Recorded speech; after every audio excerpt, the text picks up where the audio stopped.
This is the first time na ginawa namin to. Yung advocacy namin is yung pa rin ang makatulong sa mga kababayan natin na pwedeng matulungan at nangangailangan ng tulong. Sobrang exciting, sobrang enjoy ng rides namin ngayon. Especially this is our first ride together with the Supremacy International family. Dito sa program namin, hindi ka lang basta magkakaroon ng motorcycle program, dumadating din ang time na magkakaroon ka na ng mga rides. And together, we will reign supreme.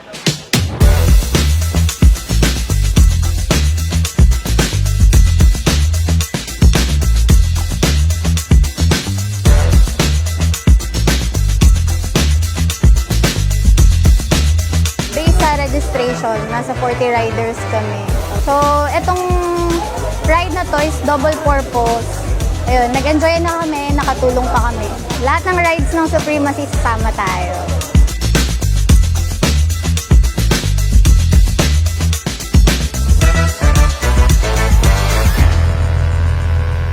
Kami po ay nagpapasalamat sa inyo, Supremacy International Riders na club. Ang aming barangay po ang inyong napili para bigyan ng biyaya.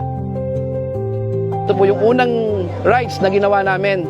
So ang advokasya po ng Riders Club namin ay makatulong sa kabila po nung dumarating sa amin na blessing sa kahit papanong paraan para sa inyo.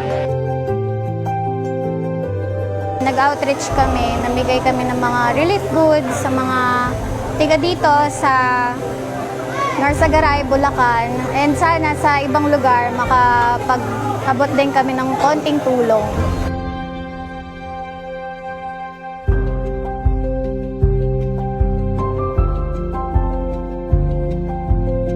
First time namin to, pero alam mo yun, hindi namin ini-expect na sobrang sarap pala ng feeling kahit mainit, kahit sobrang yung iba walang tulog, pero iba talaga kapag nakakatulong ka.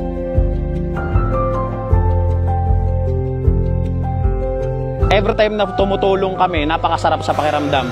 And hopefully, darating yung time, mas malaki pa yun at marami pa yung matutulungan ng rides na ginagawa natin para sa lahat ng mga kababayan natin.